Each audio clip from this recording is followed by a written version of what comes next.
Hablando del mundo del motor, ya sabéis lo que me gustan las rarezas. Y por supuesto, ya sabéis lo que me gustan los motores. Hemos hecho ya algunos vídeos de motores raros, pero ya lo avisamos, hay más. La diferencia de este con otros vídeos es que estos motores han sido usados en coches de producción. Desde Los Ángeles, California, en Electric Dreams, el Palacio del Slot Car. Bienvenidos a Garaje Hermético. Enciérrate con nosotros.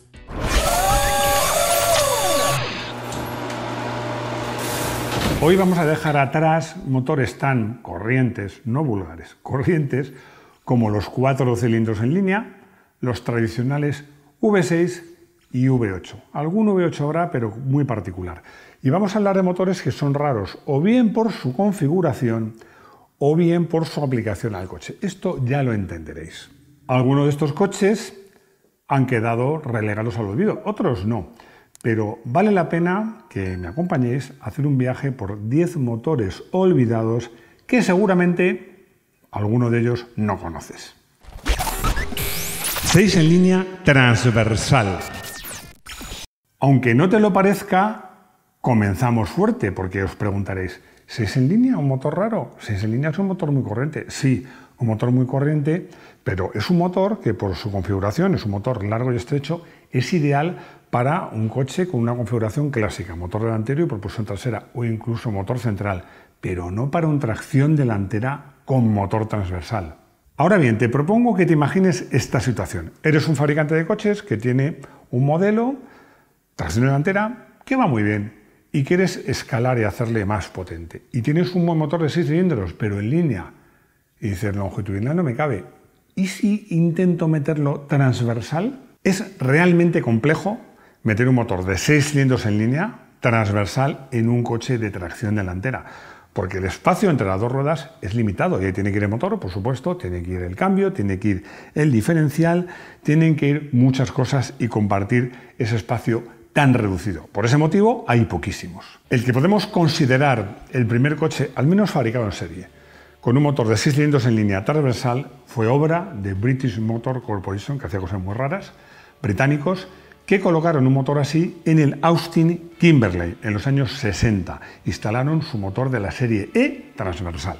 Más tarde, mucho más tarde, Daewoo, ya extinta, quiso dar un salto de calidad en su gama tosca, épica. Es que estos coches se vendían bien con el nombre de Chevrolet o bien con el nombre de Daewoo. Y entonces, nada menos que con la colaboración de Porsche, pues diseñaron un 6 cilindros en línea para ser instalado de forma transversal. Hay un ejemplo más reciente, más moderno y más notable, de finales de los 90, y estoy hablando del lanzamiento del Volvo S80, que introdujo un motor de 6 cilindros en línea transversal en una berlina de tracción delantera. Lo lograron diseñando un motor específico para este uso, el motor SI6, que significa Short Inline 6. Para conseguir un motor de 6 cilindros, pero muy corto, en realidad muy estrecho cuando lo colgabas transversalmente, tuvieron que acortar el bloque, reubicar componentes como la bomba de agua, el alternador, y los montaron detrás mediante un sistema relativamente complejo. Al final consiguieron un motor que era apenas unos milímetros más largo, si lo montas transversal, insisto, más ancho que el tradicional 5 cilindros de Volvo. Y ya no se usa. ¿Por qué? Porque este motor estaba muy bien, porque tenía la finura de un 6 cilindros y un tamaño casi de 4 cilindros. Pero es que el turbo y lo que se ha avanzado en el uso del turbo hace que un simple 4 cilindros, claramente más estrecho, consiga unos resultados y una forma de entrega de potencia magníficos. Motor V4. Cuando en el mundo del motor, sobre todo del automóvil, te hablan de motores en V, tú enseguida piensas un V6, un V8, un V12, rara vez en un V4. ¿Qué ventaja tiene este motor para que alguien se decidiera a utilizarlo respecto a un 4 cilindros en línea? Es mucho más corto y mucho más compacto. Uno de los primeros y sin duda más destacados defensores o marcas defensoras de esta configuración fue Lancia, que él usó nada menos que entre los años 20 y los años 70. Hemos hablado otra vez de este motor, que fue montado, entre otros, en el Lancia Fulvia, con una V, que además siempre me gusta decir el ángulo exacto, que es, porque a veces leo de 12 grados y a veces de 13, no, es de 12 grados, 53 minutos y 28 segundos. Y además, con este motor, el Lancia Fulvia, en sus versiones más evolucionadas, consiguió brillantes resultados, incluso vencer en el Campeonato del Mundo de Rallys. Hay otro usuario, otra marca, que apostó por esta configuración, además una marca muy tradicional, pero que desarrolló un motor que se conoció como V4 Taunus. Hablo de Ford, pero es que este motor de Ford fue prestado a Saab durante los años 60. Este motor movió muchos Ford, entre ellos el Capri, y también muchos Saab, entre ellos el legendario Saab 96. Y otro usuario, otra marca que ha usado este tipo de motor y que seguro que no la imagináis, fue Porsche. Os preguntaréis, ¿en qué modelo ha usado Porsche un motor V4? Seguro que piensas en modelos de calle y no te acuerdas de ninguno, claro, porque es un modelo de competición. Estamos hablando del 919 Hybrid, que mal no iba porque venció las 24 horas de Le Mans en los años 2015 y 2017. Motor de helicóptero. Y si hablamos de motores raros, no podemos dejar de hablar de un coche que me encanta, el Tucker 48 Torpedo. Este coche fue concebido, fue obra de un visionario, Preston Tucker, y era una obra, para su época, una obra de ingeniería radical, muy innovadora y futurista. Y en lugar de un motor más o menos tradicional, Tucker optó por un motor de helicóptero, en concreto un motor Franklin 0-335, un motor de 6 cilindros opuestos diseñado originalmente, como os digo, para ser utilizado en helicópteros. Un motor refrigerado por aire con una cilindrada de 5,5 litros y montado además en la parte trasera del vehículo. Solo 51 de estos coches, 48 Torpedo, fueron construidos y hoy día, si tienes uno, tienes un tesoro. En V estrecha. Volkswagen quiso hacer un motor que tuviera las ventajas de un motor de 6 cilindros en V y las ventajas de un motor de 6 cilindros en línea. Una cosa rara. Y optaron por una solución que no sé si es brillante o al menos un poco retorcida, que era el motor de V estrecha, muy muy estrecha. Es conocido como VR6, os sonará, el motor Volkswagen VR6. La V viene de motor en V y la R significa, es un término alemán que es Range Motor, que significa exactamente motor en línea. Volkswagen quería montar un V6 en sus Golf, también en el Corrado. Y claro, pensaron que un V6 era ancho, un 6 en línea era más ancho todavía, era imposible. Y entonces, ya sabéis que estos coches eran tracción delantera, pues cuando vieron que las configuraciones tradicionales no encajaban, decidieron hacer este invento. Optaron por hacer un motor con la V muy estrecha. A lo mejor se inspiraron en el Fulvia, tan estrecha como 15 grados. Este motor era ligeramente más ancho que un 4 cilindros, pero muy poco más largo. Bueno, según cómo coloques el motor, ancho y largo, pero ya me entendéis. En cualquier caso, tiene una ventaja, que la V era tan estrecha que la culata no era independiente para cada bancada de cilindros, era común para los 6 cilindros. El primer motor VR6 lanzado a principios de los 90, la verdad es que dio Indiana. Era un motor que era un 2,8, no era especialmente potente, pero era un motor muy suave, muy compacto, muy fino. Y sobre todo hay una cosa que a mí me gusta, y a saber lo sensible que soy yo para el sonido, tiene un sonido muy peculiar. Este motor también lo hubo, que lo llevó el Seat Toledo, con solo 5 cilindros. Pero pasó lo mismo como con el caso del Volvo, que es que los 4 cilindros con los modernos turbo y 16 válvulas van tan bien que estos inventos no tienen mucho sentido. 8 en línea. En los Estados Unidos de Norteamérica, cuando digo esto, algunos me dicen, pero no hay más Estados Unidos. Sí, sí hay más, por ejemplo, los Estados Unidos de México. Pero volviendo a Norteamérica, en los años 20 y 30 los motores de 8 cilindros en línea eran, pues no sé, un símbolo de lujo, de suavidad, de prestigio. Y hubo marcas como Duesenberg o Packard y en Europa Bugatti que optaron por esta solución.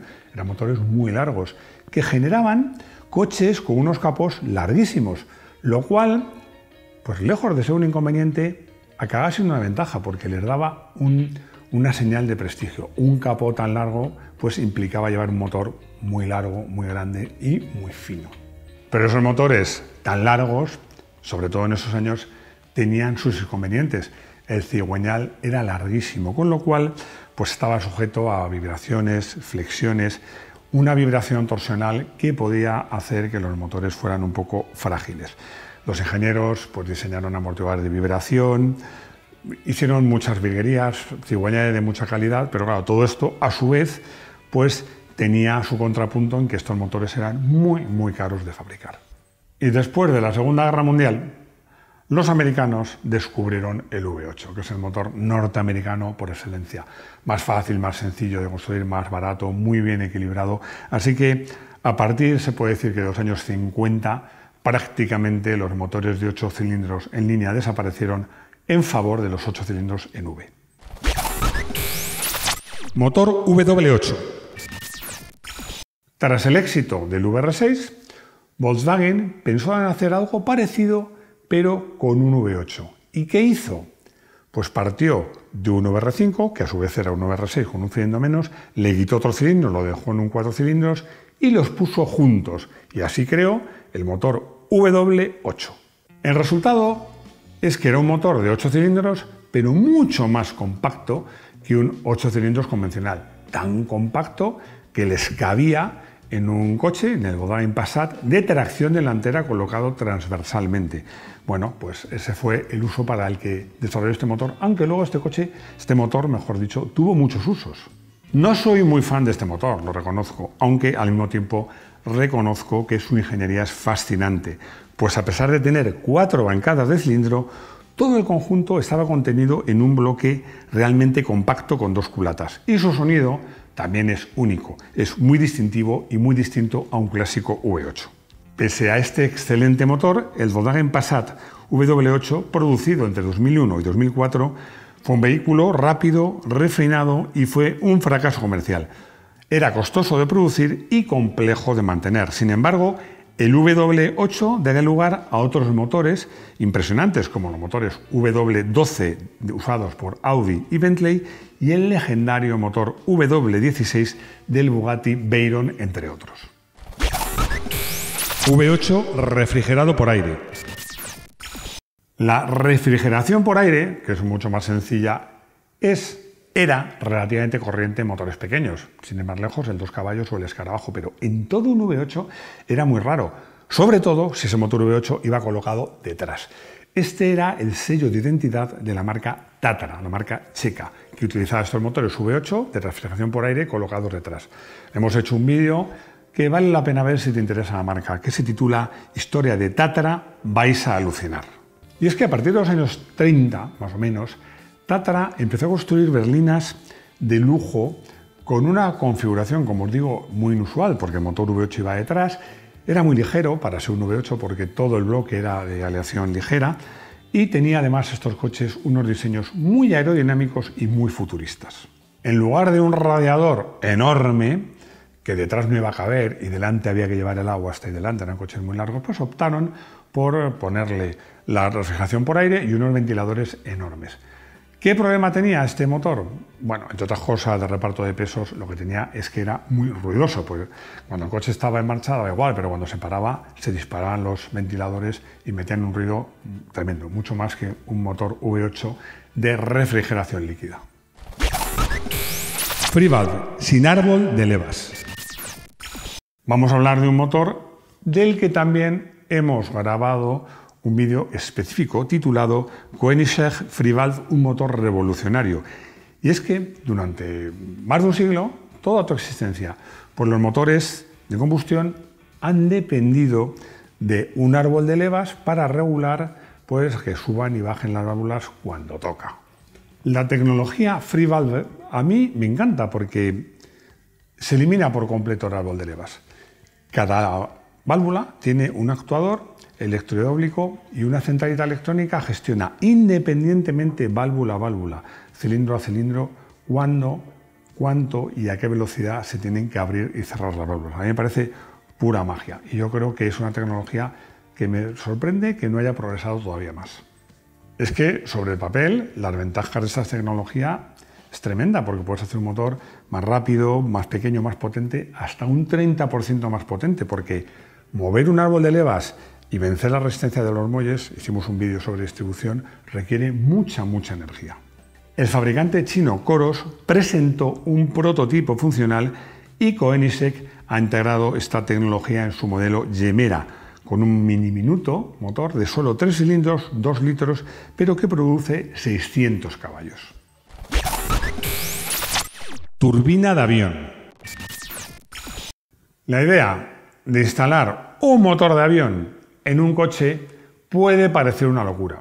Puede parecerlo sencillamente porque lo es. Y es que lo que va bien en un avión no necesariamente va bien en un coche. Chrysler lo intentó en los años 60 con su Turbine Car, un coche muy futurista que tenía una turbina de gas que, a diferencia de un motor alternativo, funciona de manera continua. Entra al aire, se comprime, se quema, salen los gases de escape a una velocidad y temperatura brutales y esa turbina mueve, por supuesto, una transmisión que a su vez mueve las ruedas motrices. Las ventajas teóricas eran muchas. Había menos piezas móviles, una suavidad increíble, exquisita, como en un avión, no hay nada que suba y que baje. Y además, las ventajas de estas turbinas es que pueden funcionar con casi cualquier combustible. Entre el año 1963, obviamente, y 1964, Chrysler construyó 55 de estos coches para un programa de pruebas. Los vehículos eran espectaculares. El diseño de la carrocería lo hizo Ghia, el italiano Ghia, y el sonido, el silbido más bien, era impresionante.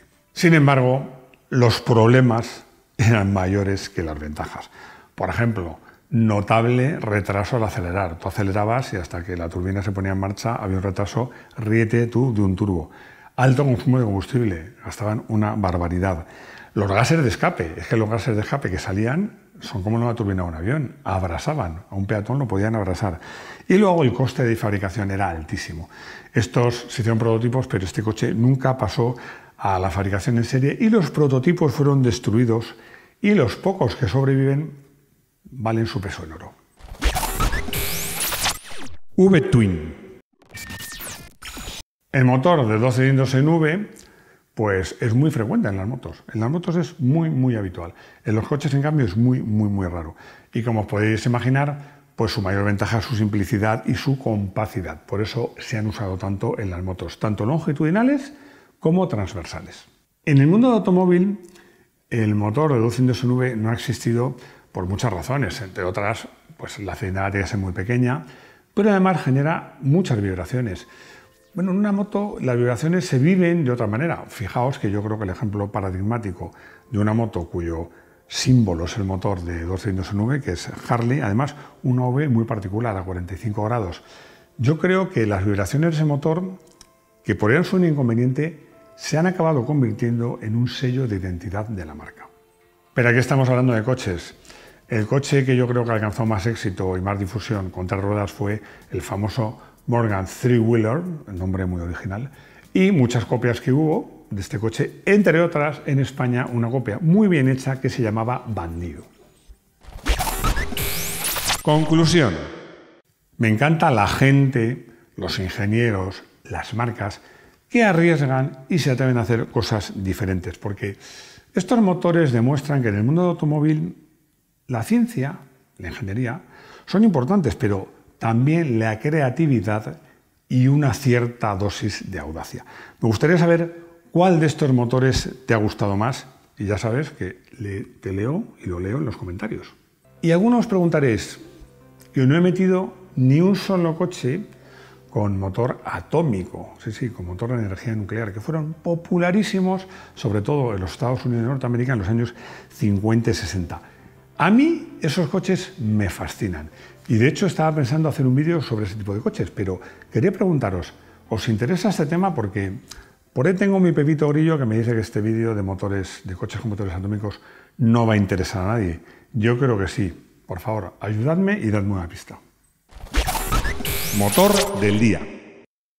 En el motor del día me paso a las motos, pero os aseguro que vale la pena.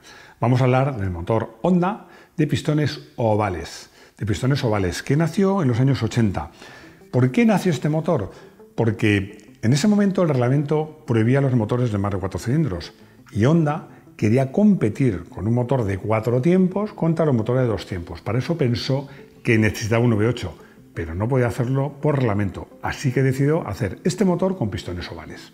El concepto era, por supuesto, ingenioso e incluso en teoría sencillo, pero era complejo porque diseñaron un motor de 4 cilindros que funcionaba como un motor de 8. Cada cilindro ovalado tenía 2 bielas, 2 bujías y un total de 8 válvulas. En esencia, como os digo, cada pistón ovalado funcionaba como si fuesen 2 pistones convencionales fusionados. El desarrollo fue una auténtica pesadilla técnica porque sellar un pistón redondo tiene sus complicaciones, pero un pistón ovalado es dificilísimo. Requirió nuevos materiales, nuevos diseños. El resultado, la moto de competición, la Honda NR500, que los ingleses siempre, que son así, la llamaron Never Ready, era una maravilla tecnológica, pero nunca alcanzó el éxito esperado en pista. Os recuerdo que además en esa época se arrancaban las motos a empujón y esta moto costaba arrancarla muchísimo. Lo que sí hizo Honda, para demostrar que esa inversión había merecido la pena, fue lanzar en 1992 una joya, la Honda NR750, una moto de calle de edición limitada con pistones ovales y que es una verdadera, insisto, una joya. Consultorio. Raúl me pregunta por el motor Wankel que no he incluido en esta lista y me dice si lo considero una rareza o no. La respuesta es que no especialmente, no lo considero una rareza porque ha conseguido relativa popularidad gracias sobre todo a Mazda, que modelos como el RX-7 sobre todo y el RX-8 ha hecho coches excepcionales. Por eso realmente el Wankel no lo considero una rareza. Pepe me pregunta si es verdad que era tan caro de mantener el motor de Volkswagen W8. La respuesta es que sí, porque era complejo y caro de mantener. Es que no es que diera problemas, es que estaba todo tan apretado en un espacio tan reducido, tan compacto, que hacer un mantenimiento muy sencillo, como acceder a las bujías o unos relajes de válvulas o cualquier cosa, bueno, digamos ya en la bomba de agua o lo que fuera, pues hacía cooperaciones, como te digo, rutinarias, resultaban tareas laboriosas, con lo cual requerían mucho tiempo, con lo cual eran caras y además caras y requerían un personal técnico muy especializado. Todo eso hizo que este coche no tuviera el éxito que en mi opinión merecía. Llegamos al final de este vídeo, un vídeo que llevaba mucho tiempo dándole vueltas, porque ya sabéis que me encantan las rarezas en el mundo del motor. Espero que os haya gustado, me lo contáis, os he hecho alguna pregunta, ya sabéis con los comentarios. Muchas gracias por estar ahí, por comentar, por darnos like. Suscribíos si no estéis suscritos, compartir el vídeo si nos queréis ayudar a haceros miembros del canal y lo más importante, que espero veros de nuevo aquí, en nuestro garaje hermético. Hasta pronto.